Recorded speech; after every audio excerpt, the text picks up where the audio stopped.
We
have children to teach, sick to be cured, and we have men to be freed. There are poor to be lifted up, and there are cities to be built, and there's a world to be helped. Yet, we do what we must. I am hopeful, and I will try with best I can with everything I've got to end this battle and to return our sons to their desires. Yet, as long as others will challenge America's security and test the dearness of our beliefs with fire and steel, then we must stand or see the promise of 2 centuries tremble. I served over 20 years in service, Marine Corps and Air Force, and I retired as a Master Sergeant. Very proud of my military service, very proud of my country. I was born in 1937 in Phoenix, Arizona. We moved to California in the 1940s and was raised out here in the San Joaquin Valley around Fresno, Dinuba, Reedley area. Went to school in Dinuba, worked out in the fields. You would see the families out there in the fields because there was really not many laws against child labor or whatnot because we're all working as a family.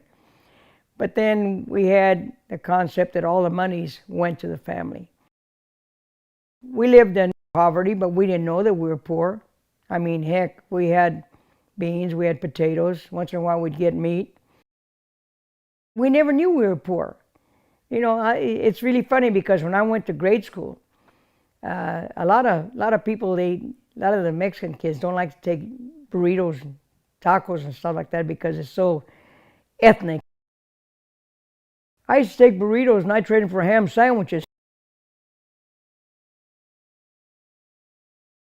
We used to get out there during World War II and salute the flag. I mean, we'd all go outside, the whole school go outside, the flagpole, and put our hands over our hearts and give the Pledge of Allegiance.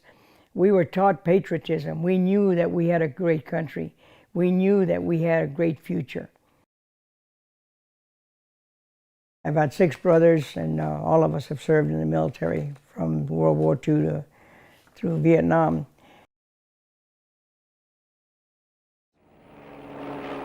I wanted to fly, and in the Marine Corps I was a BA man at Pendleton, and I was on quad 50s and then 42s at 29 pounds. When I got out, they weren't hiring any gunners out here, so I went in the Air Force. And then they sent me to San Antonio as an academic and drill instructor. After I got through there, they give you a, what do you want, wish list, and I said, I want to go to flying. And I had an ambition to be a photographer. There was no opening for aerial photo, but there was for loadmasters on cargo aircraft. So I took it and I went to Langley, Virginia in 1964. Got my training, I qualified, got word that we're all going to Southeast Asia. So they moved the whole 463rd Troop Carrier Wing overseas. Quezon was our primary objective because that was a hot spot in 1968. It was 77 days of continuous fighting there at Quezon. We flew a lot of missions into Quezon. And at Quezon, we would get a lot of ground fire from Hill 81 north and south. We're nearby there, so the Viet Cong was out there shooting at us as we're coming in. Well, the B-52s were ordered to saturate bombing those two hills, and they did, and the fighters came in and dropped napalm. Nevertheless, every time we'd come in on final and make our drops, the Viet Cong would still come out of the tunnels and still shoot at us. So if we'd land, they would open up on mortars. We developed a LAPE. It's a low-altitude parachute extraction system where you have the cargo on expandable wood pallets and the aircraft on skate wheel. And you come over the runway, open up the back door, and put out a chute in a reef condition, which means it is a closed chute, slightly open. And there's a nylon cord that goes all around it, and we have a button we can hit, and it'll cut that cord and open up that chute. We would deliver a lot of the materials and ammunition and fuel, everything else we could, doing the low-altitude parachute extraction system. When there was times that we couldn't come in, or for some reason it was too hot to bring the planes in to do that, we would do the CDS, which is a container delivery system. They're smaller individual pallets. We'd put anywhere maybe 18 to 20 on a plane and come over and just open up the back end and wheel them out the back on skate wheel. They'd roll out there and the parachute would open up and they would deliver right to where they wanted. We could almost pinpoint the delivery systems on it.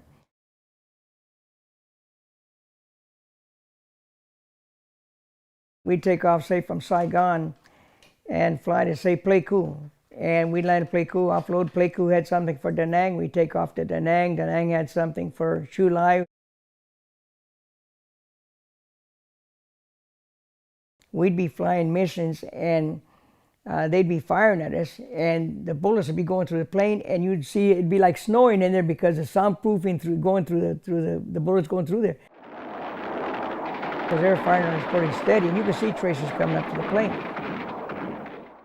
They used to give us a flak jacket and also another flak piece that fits around your waist. Well, I seen too many guys that got shot in the head over there. So I wasn't worried about getting hit in my hips or my buttocks. I used to take that piece and put it on my head. We got hit by anti-aircraft and also surface-air missile. And the surface-air missile they send up hit our tail section, took 8 foot of a right horizontal stabilizer. Well, it also took out our number 2 engine and our hydraulic system. So we were going to take it out towards Da Nang and ditch it out in the ocean close to the beach where we could, have a helicopter go and pick us up. Well, MACV told us they're going to go ahead and foam the runway to Da Nang.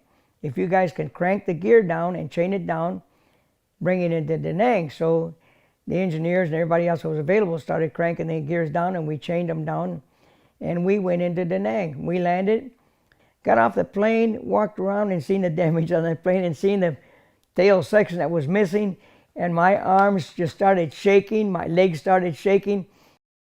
The flight surgeon used to come out and meet us at the airplane and give us a miniature booze bottles. So I drank 3 of those scotch real fast like, and I said, man, I can't stop it. He said, it's an adrenaline rush. You'll get over it. You really don't have the time to get scared. You're so busy, you don't get scared until after it's over. You never know who your enemy is. Like at Saigon, for example, in Tan Son Nhut, the base barber was caught up on top of the hangars calling in artillery in our base.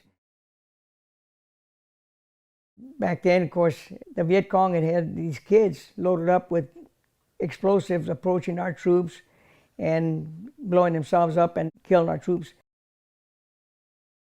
It's easy to identify an enemy when they're in a different uniform.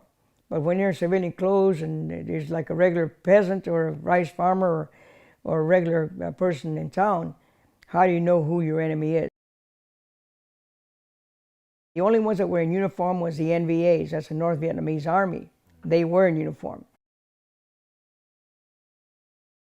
You had to be very careful as to who was around you, your surroundings. It's entirely a different environment. We used to be like in a restaurant or a bar downtown Saigon, and they'd throw a rock and break a window and throw in grenades. Well, then they started putting chicken wire around the windows. So we got used to where we never sat with our back to the front door or the back or the front windows. We was always vigilant of what's going on around you. And that's the way it is. I mean, that's why the Afghan and Iraq troops can relate to what we were going through, because they had the same problem. We used to have our morning briefings like 4:30, 5 o'clock in the morning before our missions, and they would tell us where the anti-aircraft establishments were situated and whatnot. So, and it never made sense because they were all mobile. They could be in one quadrant next day and move it to the next one. So we were just aware that there's going to be some maybe anti-aircraft fires. And the colonel came in and he said, "Jim, are you flying this morning?" I said, "Yes, sir." He said, "Can you get somebody to take your place?" He said, "I wanted you to work on a project with me." Well, I was a flight examiner instructor. So I said, "Well, let me see, sir." So who would I run into? Don Cannell, staff sergeant out of Los Angeles. And Don took my mission, and he never came back. And it really eats you up inside, because there for the grace of God go I. And you wonder why him and why not me. And the funny thing about it is about 7 months later, almost the same situation, deja vu. Colonel comes out and says, "Jim, are you flying this morning?" "Well, I'm in an intelligence briefing. What am I going to be doing?" "Yes, sir." He said, "Can you get somebody to take your place?" Well, who did I run into? This buddy of mine, Pete White. Pete, we used to talk about you deroll. So you put in your time and you go back home, Well, everybody looks forward to the time that they're going to fly the last missions and go back home. And Pete used to say, "Man, when I get back to Jersey, they're going to have a big old sign, 'Welcome home, Pete.'" And that's what he talked about, going back to Jersey, and they're going to do this. And when I went out there looking for somebody, who had run? Pete White. And I said, "Pete, I thought you went home." He said, "Man, I ain't got nothing at home." He said, "All my friends are here." And you get very close-knit with everybody. And I'm talking about Marines, Army, Navy, anybody that's in the combat area with you.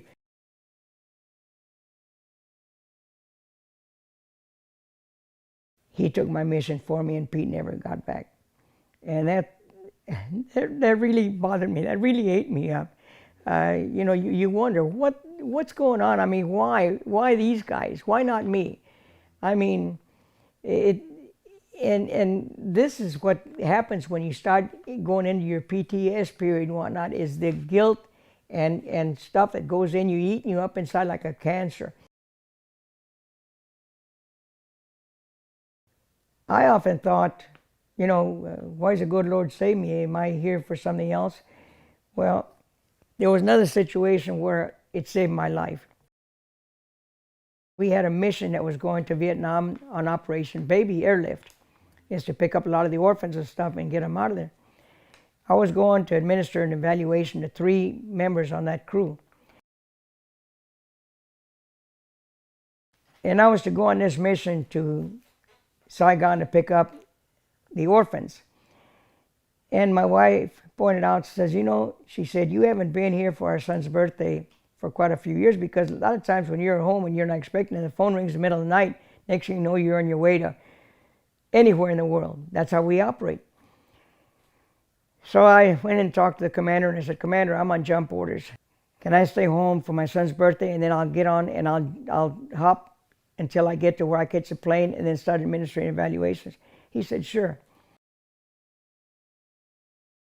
On April the 3rd, I get a notice that C5 went down in Saigon. That was the one I was supposed to be on. I got orders to leave right away, packed my bags, took off. But the 3 crew members that I was supposed to administer an evaluation to were all killed on that aircraft. You wonder why the good Lord looks after you that way. And I asked a friend of mine, Major General James Whitehead, both him and I are on the board of directors for Minard Field Museum, And he said, Jim, he said, you're doing the Lord's work. He said, you've been a district commander for the Veterans of Foreign Wars. You've helped a lot of the veterans. You've ran the Veterans Service Store. You help a lot of your homeless veterans. He said, you're doing what you're supposed to have been doing. I served 2 years with the Memorial Honor Guard here in Kern County. Because when I go out to a funeral of the military and they play taps and fire the weapons, man, the tears would just come rolling down. I feel a hurt all over again. Well, it helped me with my PTSD to go out there and participate, because now I wasn't doing it for me, I was doing it for them. I received the highest aerial combat award in Quezon. I was awarded the Distinguished Flying Cross. I suspect that when these guys do what they do to get the Medal of Honor and get these high awards, they react to what the situation is. I didn't think I did anything extraordinary. To this day, I'm still wondering, what did I do? I received 16 air medals while I was in Vietnam. Usually after you fly 30 combat missions or so, they're usually awarded. In 1968, before I left, I was notified that I was getting presented with something, and they presented me with a proclamation stating that by May the 21st of 1968, I had completed 1,000 combat sorties in Vietnam. We work as a team, and you know, I honor all our Army, Navy, Air Force, Marine Corps, even Merchant Marines and Coast Guard. They don't get the glory a lot of the branches do, but they still serve our country, and they still preserve our freedoms and liberties that we have in this country. And we got to, you know, salute them and take our cap off to them also. Very disillusioned as to what this country's becoming because of all the anti-Americanism and anything. You know, we're either Americans or we're not Americans. Future's not very sure anymore. They're no longer the patriots that we used to be. There's so many people out there now that don't like America. In fact, when I came home, we were supposed to land at Travis, had to go into Oakland, and Oakland picked us up in buses, and they literally were throwing feces at the buses and protesting and everything else. So a lot of the guys just got disillusioned. They took their uniform off, didn't want to wear it, didn't want to even identify with being with Vietnam. All these liberties, freedoms, and blessings that this country provides, they think there's a better future somewhere else. And my feeling is, go find it. They're not going to find it. There is no instant riches and there's no instant happiness. You work for everything that you have, but this country gives you. I'm not sorry that, you know, I served in Vietnam trying to help those people maintain their democracy. Because when you see the difference in democracy versus the alternative of, say, communism, it really opens up your eyes. I enjoy seeing a map of Korea taken at night from one of our satellites. This night picture shows maybe a dozen lights lit on in North Korea. In South Korea, it looks like a Christmas tree lit up. Just shows you the difference in the industry, the freedoms of creativity, of doing things that benefit the countries. That's why we fight in Israel, and why we fight in Iran, and why we fight in Afghanistan, and why we fight other areas that are not our home. Because we want to give those people the same liberties, freedoms, and blessings that we have. So many of our veterans have gone because of things that have happened with Agent Orange and stuff. And they're too macho to put in for benefits. And that's one of the things I try and tell them. Don't ever give up. Don't ever give up. Put in for your benefits, because the thing about it, you earned them. There's not something that they're going to give you. You earned every bit that they're going to be able to provide for you. In 1976, after my flight physical, because when you're on flight status, you have a flight physical every year. And they go through all your vitals and stuff. And I got a call from the fly surgeon. He said, Jim, did you ever get exposed to Agent Orange? I said, we used to carry that stuff with the ranch hands, take it down by barrels over to Benoit. And he said, we think you're diabetic. So I had to go back in, and sure enough, they found out I was diabetic, so you can't fly anymore. So I said, well, if I can't fly, I'm going to retire. So I retired. I put in my paperwork and retired. Everyone that ever served is proud of their service. I am very, very proud to have served my country in Vietnam and in every other nation that I've gone to help them preserve their democracy and their freedoms and liberties.